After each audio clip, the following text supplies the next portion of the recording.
Welcome to Story Chats at Insby Romance. I'm Elizabeth Madry, and I'm here with my two co-hosts. I'm Narelle Atkins. And Valerie Comer. We have Becca Kinzer. Geez, I'm going to butcher your last name right as we start. Sorry about that. We have Becca Kinzer here with us today, and she's going to talk about her new book, Dear Henry, Love, Edith. Becca Kinzer lives in Springfield, Illinois, where she works as a critical care nurse. When she's not taking care of sick patients or reminding her husband and two kids that frozen chicken nuggets is a gourmet meal, she makes up lighthearted stories with serious laughs. Thank you for being here, Becca. Thank you for having me. So excited to be here.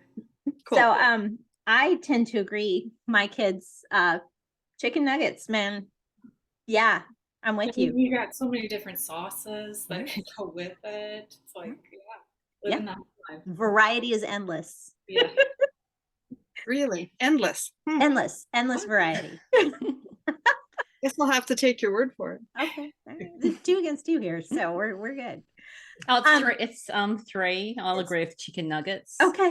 It's just you, Valerie. When my kids were younger, yes. Must be because I'm so old. There you go. There you go. We'll go with that. We'll shake it up with grilled cheese sandwiches, you know? Yeah. You want to, vary it up a little bit. Sure. Yeah, for sure. Can you start off, Becca, by telling us a little bit about the book? Yes. Okay. So it's a romantic comedy, and it's about a nurse. Imagine that.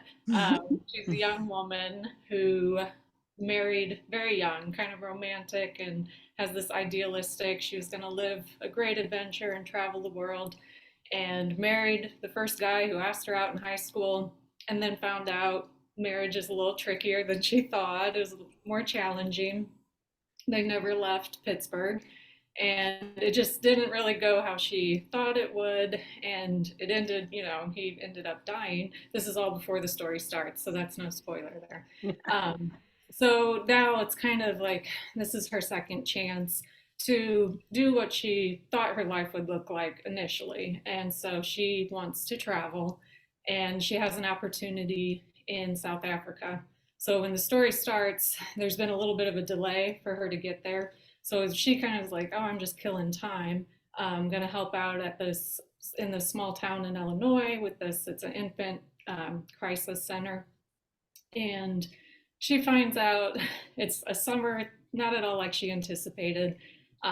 Starting with her housemate who she's staying with, she very quickly gets the impression that he's an elderly gentleman. And he has also gotten the impression that she's an elderly woman. And because they keep missing each other due to their schedules, they start leaving each other notes. And so the story's really about them getting to know each other through that communication, but then also they're bumping into each other around town, not realizing this is who you're sharing a house with. So it's a lighthearted story, yes, full of just fun and romance. Yeah, absolutely. That's a great synopsis. Valerie, you're at the top, so you get to go first. Ooh, let's go with that. I enjoyed the story. Let's start with that. I really did. And I think the first thing that my mind went to, I'm older than all of you, but whatever. My sister is older yet. She'll be 70 next year. Sorry, Mil. But her name is Mildred. You can blame our parents, because even in the early 1950s, that was not a baby name. Okay, it was a baby name from their grandparents, I'm sure. Anyway, so yeah, she got a job. And people and her crew knew that a woman named Mildred was going to be joining them, and they were all picturing this little old lady, right? And there she turned up. She's like 22 or something. And so right away, I got this picture when you're saying that with the Edith and Henry, they're looking at those names and going, oh, these are old people names, so it must be an old person. I was like, oh, I can identify with that because that happened to my sister. Everybody thought she must be, going to be ancient. And she wasn't. She is now, but she wasn't then. So I'd like to know where the kernel of your idea came from, like how this idea of using names like that played into your initial. Well, yeah, that kind of came after my kind of the seed of this whole idea was from years ago. Before I was married, I was living in an apartment building, and there's just 4 apartments in there. It was pretty small, and it was one of those like word of mouth, friends. If they were one was opening up, they were like, "Hey," because it was a fun apartment. It was an older building, and so that's how I found out about it. Moved in, and I knew everybody. Like we were just this little. We could have been a sitcom. We said like everybody going into each other's, and hanging out. Well, then people started moving out, Mhm. and after there's more turnover, and it got to the point there's someone I knew, a new guy had moved in below me, but we just never ran into each other, which was kind of, I did park in the front. I had the special since I'd been there the longest. It was like I had the driveway in the front, and everybody else parked in the back. But it was still like our mail was at the front. Like you'd go down those stairs, or the laundry was in the basement. You had to go, and we just never crossed paths. But I would hear music, I'd hear parties or voices, and it's like I started getting this idea in my head of what he looked like to the point where it's like I could picture him. Like you hear a voice and you're like, oh, I think he's 5'10", and like I don't know. So it was kind of amusing that I knew what this guy looked like. Well, one day my doorbell rang, which I'm like, that's strange because the outside's locked. Like it's got to be someone inside. So I go to the door and I'm like, who are you? Because he's like, well, I'm your downstairs neighbor. And I'm thinking, no, you're not. You don't look at all like my downstairs neighbor I've never met. But he was just there. It was the first time we met. And he said, moving truck is coming. So I just want to let you know it's going to block your parking space for a little bit. And I was like, oh, okay, not a problem. And then as he was leaving, he just stopped on the stairs going down and said, how come all this time I thought you were a little old lady? And I'm like, I don't know. Like, that's what you were picturing to me the whole time. But thinking back, it's like, well, It was all that Beethoven that you were playing. Exactly. well, I was thinking it was more probably the Billie Holiday, maybe that I was playing. And like, yeah, I'd make tea, maybe hear the tea kettle, and I tend to be quiet. Like I didn't have the parties or anything, but it was just like how, yeah. So I always thought that was funny that like he just, without ever seeing me, quickly somehow made that assumption. And so I mean, I didn't even start writing stories till years later, but when I wanted to write just a lighthearted rom-com, and I was like, I'm gonna do something with that story. Oh, So that's cool. the name came later because it was like, okay, why, Why? what are the things that would make a person just jump to that conclusion? Sure. And so that was like, well, I'll give them older names. Yeah, and there's plenty of reasons Yeah. for people to have names that are not their era, right? I mean, Henry's kind named of after a favorite great aunt or something. I was gonna say Henry has come back. My 10-year-old has 3 friends named Henry Yes. right now. I have a lot of friends now who named their sons. None of them are 30. No, not yet, but they will be. They will be. And my niece is named Hazel. So, which again, it's like that'll fit you great Yeah. when you're 80. That'll be Yeah. perfect. Yeah. Hazel's come back here as well. All the old names, Ruby, and yeah. Yeah, we've got a few in our family too, but the Alice and the Cora, and Yeah. those are old names, but they're little girls Yeah. in my world. Yeah. So was it hard to think of a dozen ways for them to interact without ever meeting? Um, I'm not that I counted that it was 12. I just want, I can say it was fun to brainstorm different ways. Are you talking more like around town when they didn't know? Yeah. well, Well, either just where they just kept not knowing, I guess. yeah. The nearnesses. There were sometimes I had to go back and catch myself like, wait, she doesn't know. Like there were scenes where she was accidentally calling him like the name or so. I'm like, wait, they haven't met. Like she doesn't know his name yet. And yeah, it was a little tricky, but it was fun. Like I said, it was kind of like, I just want to have fun with this story. And I think it showed that you did. And I was, for all that you had all these opportunities for the confusion, it never felt contrived, which I really liked. It wasn't, there was never one where it was like, no, it's gone on too long. There was never, we never got there. It was fabulous. So Never wanted well to take done. each character by Yeah. the scruff and say, you know each other. Yeah. Yeah. It How many never clues crossed. do you need? Yeah, exactly. We never got there. So it was fabulous because sometimes I wait for it. I'm like, oh, this is tricky, but you did it really, really, really well. It was fantastic. Well, thank you. The part I was most nervous about was how, well, I guess I shouldn't say it yet. People haven't read it, so never mind. I can tell you after the talk.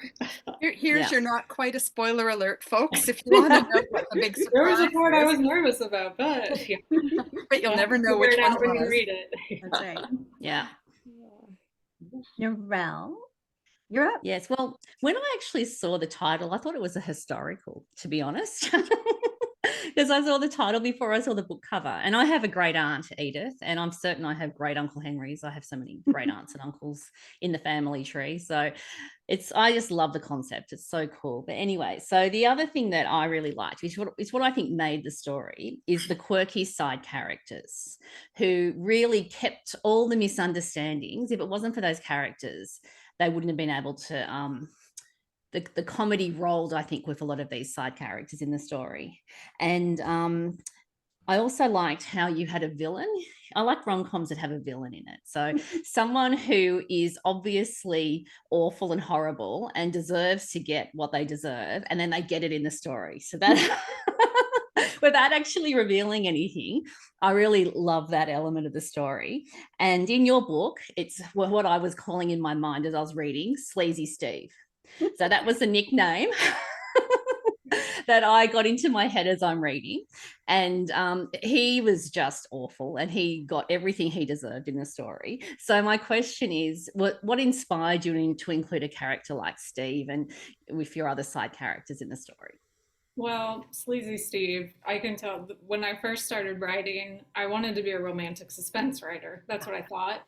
And so I think, I wrote my first story, which was this epic disaster of like everything I was influenced by at the time. It was a mess. And so that was partly why after that one was when I wrote Dear Henry, Love Edith. I was like, okay, I'm just gonna get this lighthearted story, out of my system. Then I'll get back to the nitty gritty of romantic suspense. But I just never wanted to get back to that. But so I think Steve kind of showed up in some of the earlier drafts when I was kind of like, I want a little touch of, it's not, like scary, suspenseful by any means, but just a little bit of that, storyline that you might find more of in a, yes, tension and so that was where he came from. A lot of as far as the other quirky characters, I mean, that's just from, I think you just look at the people around you sometimes, and maybe as being a nurse, you come across a lot of people, and I mean, people will say like, this is a Becca patient because they know I love the quirky characters, and like we always click, in there. So I'm like, what does that say about me? I don't know. But so I think it's a lot, little bits of patients I've met, and I have my aunts who grew up in small town, and just they're talking and things, it amuses me, and I love putting those little bits into the story. And I mean, I have had a few experiences. That grocery store scene was largely based off of an experience I had. Like the dialogue was, some of that came straight from that experience. And I was like just trying to buy this pepper, and I was like, why is this turning into the most difficult thing ever? But at the same time, I'm like, I need to be writing this down. But afterward, I needed to make Dear Henry Edith longer at that time. Sure. And I was like, well, I know a scene I'm putting right there in the middle. So I laughed so hard. That was Yes. That was hilarious. Yes. So yeah, it was fun. Those scenes, the other one I really had fun writing was at the downtown, the CPR, like that. Yes. Yes. I had a lot of fun Yes. writing that one too. Yeah. Very cool. Did you have more, Narelle? Or are you good? No, I'm good. You've That's it, answered okay. everything. Yes, Excellent. it's your turn now. All right. So I love the fact that despite it being a rom-com and like laugh out loud funny, which is hard, it's a hard sell for me. And Valerie also, she and I talk about how a lot of rom-coms will like smile, and that's like a really good, that's a good rom-com if it made us smile a little bit. This I like laughed a handful of times. It was very actually funny. But it's so subjective. Humor is so It subjective, is. right? The It things is. that make me laugh, Narelle would possibly just like roll her eyes, like whatever, right? And vice versa. And that doesn't mean they're not both funny. It just means Everybody's it's sense of hard. humor is Hard. different. Yeah. Yeah. But you also still had this really sort of serious underlining theme of learning to be okay with being the person that God made you to be. Um, and I really love that because it's like, it's not heavy handed. It's not this big, deep, heavy handed theme, but at the same time, it's also more than just like quirky, fun, and amusing. Like it was really, really nicely woven together with this personal growth and a deeper picture that can speak to readers. And I wondered, like, where did you always think that you would have sort of that serious theme underneath, or did that just sort of happen? Or and then if you had any struggles at all as you were putting it in there, because it didn't weigh the novel down, which sometimes like that balance is really hard to find. It gets, one way or the other but you balanced it beautifully. So was that a struggle, or it just happened? Well, I think going back to like where did maybe some of that come from? I mean, there's always a little bit of us in our stories, and so I think part of it is me kind of dealing with that whole idea of what does an adventure look like, because I have not traveled, far, and I have a brother. I love him dearly. He's like seen the whole world, and but he just recently got married, but he's single for a long time. And I have another friend, she's single and has also like had all these experiences, and things where you're just a little bit like, oh, I'd like to go to Scotland too, sometime. But yeah, Mm. of course, I love my family, and I wouldn't want to trade it for that. But it was also, so some of the story was working through like how to find that acceptance that your life, you don't have to be to every continent, in the world to have lived an adventurous life. Yes. Sometimes just going to the grocery store and interacting with people. Buying a pepper. Yeah. It's like an adventure of its own. So I think some of that was me working through those Sure. areas. And then I think even there's a little bit of me and Henry of wanting, we all want to be the hero. Like how much do we want that respect? And yet it's like every time he tries, he's just looking like a fool, or just things are happening where he's not looking like the hero. But yet you see that the town still loves him, they still respect him. And that's so embracing where your strengths are, where your weaknesses are, what, like you said, who you are can, at any place you are in the world, can be, I don't know the word I'm looking for now, but you can embrace that, I guess. Cool. I thought it was an interesting balance because I have family in missions, and I have traveled overseas very long time ago, pre-husband and children, to mission areas. And so part of me is like to Edith, like, go get it, and then yet I know that Henry's likely not going anywhere. And so I was torn. I knew it was a romance. I knew that they were going to end up together and all that, but I was cheering for her to not make the decision lightly, and without hopefully giving away too much. I mean, I'm sure most people who are looking at the book description and reading the first few chapters will understand that tension and know that it's a romance. So some things are kind of a given. Yeah. But I appreciate how you handled that part, that she wasn't just like, oh, well, who wanted to be a missionary anyway? Right. Because I was just going to do that because I was, single, and now maybe I'm not going to be. And so, yeah. No, I would agree with that. It was very realistically, like the kind of realistically that handled the way that you would want your best friend to handle it, as opposed to sometimes you see your friends like making these decisions and you're throwing away all their plans of like, it's like you've been planning this for 5 years and now you're doing what? So so no, I agree, Valerie. It was handled really nicely because you're rooting for them to get together, but you're also like, don't lose yourself in the process, Edith.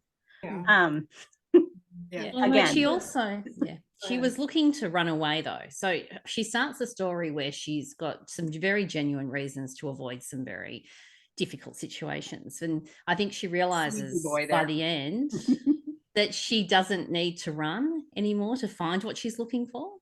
And I think that's something that was something I really appreciated in the story as well.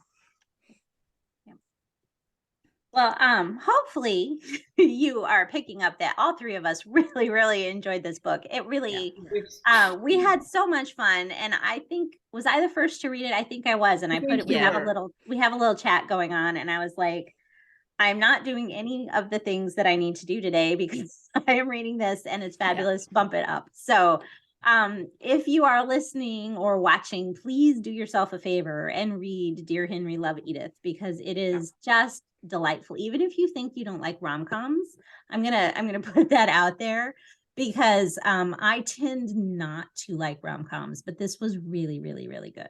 Well, that's why I was a little worried because I listened to some of your shows before, and I was just like, I don't know if this is their type of book. So I appreciate that you read it, and I'm thrilled that you enjoyed it.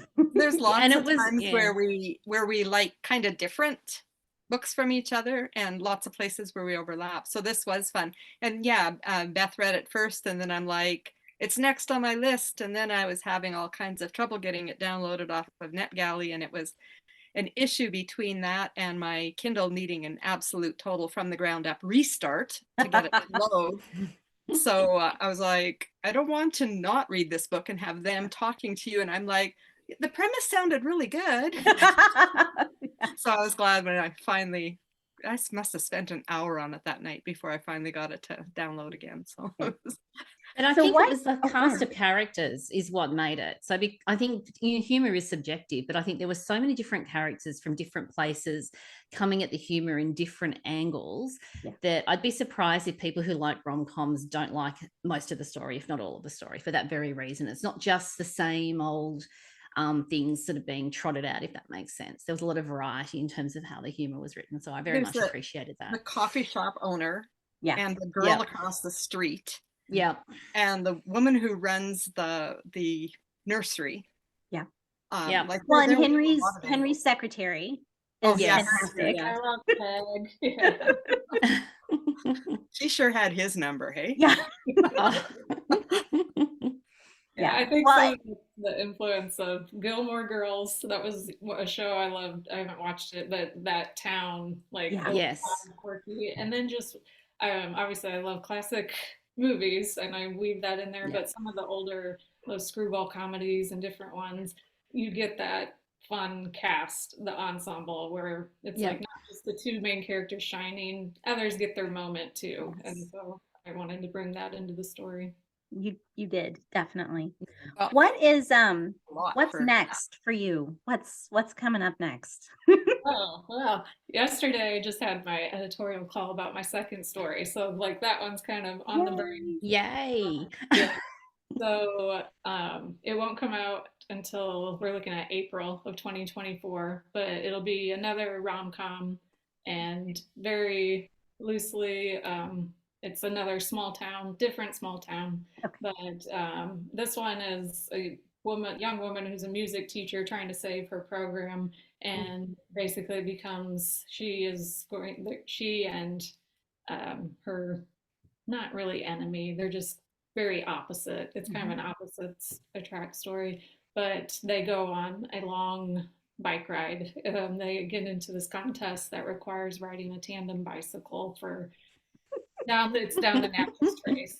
So this one was inspired by the trip my husband and I took before we married, And we kind of joked about this is the make it or break it of a relationship. Like you really get to know a person after you've biked 500 miles with them. So I was Goodness, like yeah. taking that concept and putting these characters under that.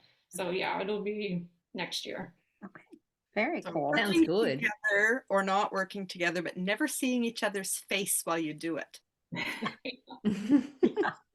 Interesting. That sounds very fun. Tell everyone where they can find you and your books. So, BeccaKinzer.com. If you go there and sign up for my newsletter, you'll get a couple of free stories and you can get a little taste of my writing style with that. My main on social media, Instagram's my favorite place to hang out. Occasionally I pop onto Twitter, but not too often. So, Instagram, and my name on there is Becca Ann Kinzer. So, those are the two main places to find me. Awesome. Perfect. Do you guys have any final thoughts? No? I can't wait till next year's book to come out. I know, it sounds really fun. It's not, keep us in mind, unless this was so horrible and you're like, I'm never going back on that podcast again. Oh, the question after question. My only sadness is that it's a different small town. I know. Well, I didn't name it. I haven't actually named it yet, but so I can talk to my editors. Like, There you hey, go. people really want to revisit the previous one. But You've got a few characters that could, Yeah. still be there. Mm. Well, for hanging out with us tonight. We're again, I'm gonna just re-emphasize, y'all, go read this book. It's fantastic. You will not regret it. If you do regret it, I apologize, but you won't. So blame it on Might her. smirk a couple times. that's right. Smirking's okay. You don't have to laugh out loud. That's right. So thank you for joining us today at Story Chats. Let us know what you thought in the comments on YouTube or on the Story Chats Facebook page. And you can find information about the podcast at inspiromance.com/storychats. And don't forget to subscribe and hit the notification bell so you never miss an episode. And we'll look forward to seeing you again next week. In the meantime, don't forget to fall in love with a good book. Bye, everybody. Bye. Bye, everyone.